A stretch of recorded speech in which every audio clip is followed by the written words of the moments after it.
വലിയ അങ്കലാപ്പിലാണ് തൃണമൂൽ കോൺഗ്രസിൻ്റെ നേതാക്കന്മാർ വരെ. ഇപ്പോൾ ഇവരുടെ ഒരു MLA ദിലീപ് മണ്ഡൽ എന്ന് പറഞ്ഞൊരു MLA 2-3 ദിവസം മുമ്പ് അറസ്റ്റ് ചെയ്ത് എവിടെ വെച്ചില്ല. ഇയാൾക്കെതിരെ അറസ്റ്റ് വാറണ്ട് പുറപ്പെടുവിക്കുന്നു. എന്ത് തെരഞ്ഞെടുപ്പ് കാലത്ത് ഇദ്ദേഹം നടത്തിയ പ്രസംഗത്തിൻ്റെ പേരിൽ ഒരു കേസ് വരികയാണ്. ഈ മനുഷ്യൻ ഒളിവിൽ പോയി. പോലീസ് തപ്പി അവസാനം ഒഡീഷയിൽ നിന്നാണ് ഈ കക്ഷിയെ അറസ്റ്റ് ചെയ്തുകൊണ്ടുവന്നത്. ആളിപ്പം അകത്താണ്.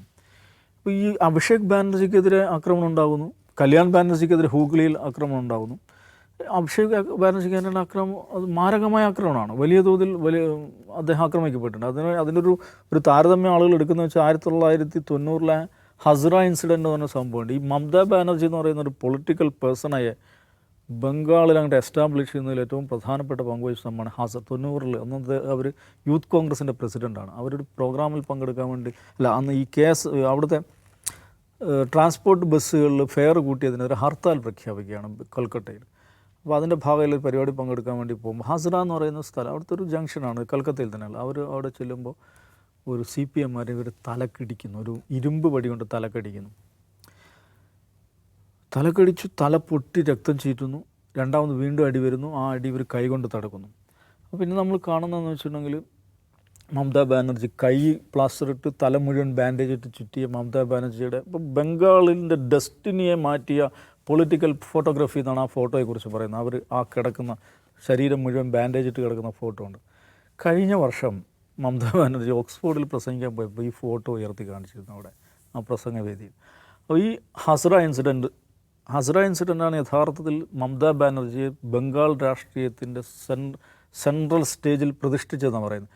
ഇതിൽ എഗൻ വേറെ ടേൺ ഔട്ടുകൾ ഉണ്ടാകുന്നുണ്ട്. 2010 പിന്നെ ഈ കേസ് അന്ന് ഇടതുപക്ഷമാണ് ഭരിക്കുന്നത്. കേസ് ഇങ്ങനെ നീണ്ടു പോകുന്നു.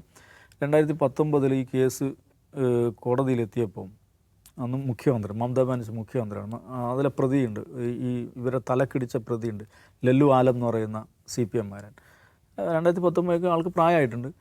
മമതാ ബാനർജി പരസ്യമായിട്ട് അവന് ഞാൻ മാപ്പ് കൊടുക്കുകയാണ് പ്രഖ്യാപിക്കുന്നുണ്ട്. അപ്പോൾ ഈ പറയുന്ന മേഴ്സിഫുൾ ദീദി എന്ന് പറയുന്ന കരുണാമയിയായ ദീദി എന്ന് പറയുന്നൊരു ഇമേജ് ആ സംഭവത്തിലൂടെ അവർ ഉണ്ടാക്കാൻ ശ്രമിക്കുന്നുണ്ട്. ഞാൻ പറഞ്ഞു വെച്ചാൽ ആ ഒരു 90 ഹസ്ര ഇൻസിഡൻറ്റിൽ എങ്ങനെയാണ് മമതാ ബാനർജിയെ എസ്റ്റാബ്ലിഷ് ചെയ്യുന്നതിൽ പങ്കുവഹിച്ചത്, അതേപോലെയുള്ള ഒരു മൊമെൻറ്റ്, ഒരു പൊളിറ്റിക്കൽ ഫോട്ടോഗ്രാഫി അല്ലെങ്കിൽ ഒരു പൊളിറ്റിക്കൽ മൊമെൻ്റാണ് അഭിഷേക് ബാനർജിക്ക് നേരെ ഉണ്ടായുള്ള ആക്രമണം എന്ന് പറയുന്ന ആളുകളുണ്ട്. ആ നിലക്ക് അഭിഷേക് ബാനർജി 35-36 വയസ്സായിട്ടേ ഉള്ളൂ. വലിയ രാഷ്ട്രീയ ഭാവി ഉണ്ടാവേണ്ട ഒരാളാണ്, ഭയങ്കര ആക്റ്റീവായിട്ടുള്ള ഒരാളാണ്. ആ നിലക്ക് അഭിഷേക് ബാനർജിക്ക് സ്വയം പ്രതിഷ്ഠിക്കാൻ സാധിക്കും. ഈ ബംഗാൾ രാഷ്ട്രീയത്തിൻ്റെ ഒക്കെ മമതാ ബാനർജിയുടെ സെക്കൻഡ് ഇൻ കമാൻഡ് എന്നുള്ള നിലക്ക് പാർട്ടിയുടെ അഖിലേന്ത്യാ ജനറൽ സെക്രട്ടറിയാണ്, എല്ലാ നിലക്കും ഉണ്ട്. പക്ഷേ ഒരു ഇമേജ്, ഒരു പൊളിറ്റിക്കൽ ഇമേജ് എന്നുള്ള നിലയിൽ അഭിഷേക് ബാനർജി രംഗപ്രവേശം ചെയ്യുന്നൊരു മൊമെൻറ്റ് എന്നുള്ള നിലക്ക് ഈ സോനാപൂർ സംഭവത്തെ കാണുന്ന ആളുകളുണ്ട്. അങ്ങനെ ഒരു ഫോളോ ഔട്ട് അതുണ്ടാകാമെന്ന് വിചാരിക്കുന്ന ആളുകളുണ്ട്. പക്ഷേ പ്രശ്നം അങ്ങനെ വിചാരിക്കുമ്പോൾ നമ്മൾ കാണേണ്ട കാര്യം മെനിയാന്നാണ് ഈ സംഭവം ഉണ്ടാകുന്നത്. ഇന്നലെ മമതാ ബാനർജി MLA-മാരുടെ മീറ്റിംഗ് വിളിച്ചു അവരുടെ വസതിയിൽ. തൃണമൂൽ കോൺഗ്രസ് MLA-മാർ അവിടെ മനസ്സിലുണ്ട് മമതാ ബാനർജി സഭയിലില്ല, അവർ തോറ്റുപോയില്ലേ, ഭവാനിപൂരിൽ അവർ തോറ്റുപോയി. അവിടെ പ്രതിപക്ഷ നേതാവായിട്ടിരിക്കുന്നത് ഇദ്ദേഹമാണ്, നമ്മൾ സുബൻ ദേബ് ചട്ടോപാധ്യായ, 82 വയസ്സായിട്ടുണ്ട്. ആ മനുഷ്യൻ പഴയ ബോക്സിംഗ് ചാമ്പ്യനാണ്.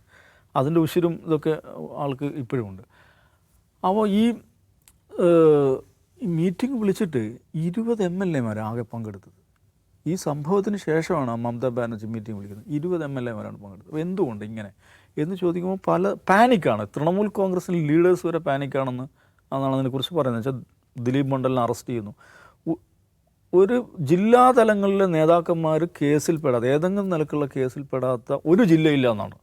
എല്ലാ ജില്ലകളിലെയും തൃണമൂൽ കോൺഗ്രസ് നേതാക്കന്മാർ മൾട്ടിപ്പിൾ കേസിൽ പെട്ടുകഴിഞ്ഞു. ഇതിനകം കൂടുതലും ഫിനാൻഷ്യൽ ഫ്രോഡുലൻസ്, അഴിമതി, അവരുടെ ഭരണകാലത്തുള്ള അക്രമങ്ങൾ, ഇങ്ങനെ ബന്ധപ്പെട്ട കേസുകളാണ്.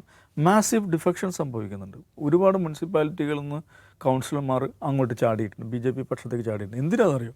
ഈ പൊളിറ്റിക്കൽ രാഷ്ട്രീയ പ്രതികാരത്തിൽ നിന്ന് ഇത് കിട്ടാൻ വേണ്ടിയാണ്, സംരക്ഷണം കിട്ടാൻ വേണ്ടിയാണ്. അപ്പോൾ രാഷ്ട്രീയ പ്രതികാരം എന്ന് പറഞ്ഞാൽ അവിടുത്തെ പൊളിറ്റിക്കൽ കൾച്ചറിൻ്റെ ഭാഗമാണ്.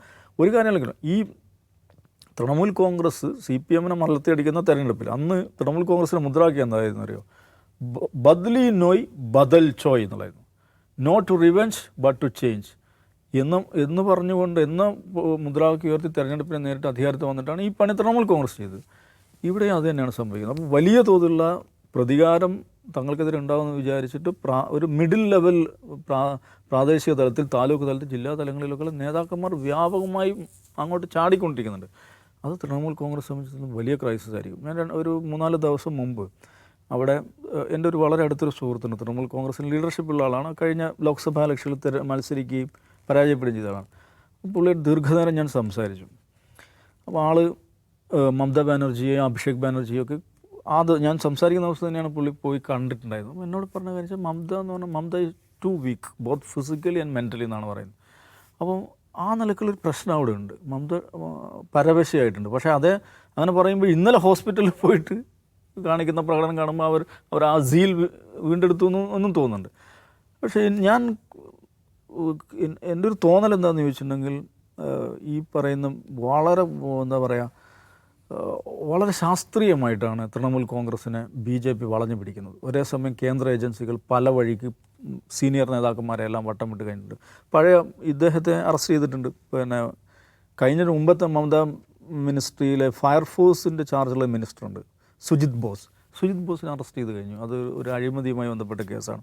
അപ്പോൾ ആ നിലക്ക് സീനിയർ ലീഡേഴ്സിനൊക്കെ കേന്ദ്ര ഏജൻസികൾ വെച്ച് വളഞ്ഞു പിടിക്കുന്നു, അറസ്റ്റ് ചെയ്യുന്നു. ഈ മിഡിൽ ലെവൽ ലീഡേഴ്സിന് പോലീസ് കേസുകൾ ഇതാകുന്നു. പിന്നെ ഈ പൊളിറ്റിക്കൽ വയലൻസ് വരുന്നു. അപ്പോൾ ഇതിനെ മറികടക്കാൻ മാത്രമുള്ള ശേഷിയും എത്രത്തോളം ഈ സുവേന്ദു അധികാരിക്ക് 55 വയസ്സേ ഉള്ളൂ. ഇവരുടെ പ്രതിപക്ഷ നേതാവിന് ഈ ചതോപാധ്യയ്ക്ക് 82 വയസ്സുണ്ട്.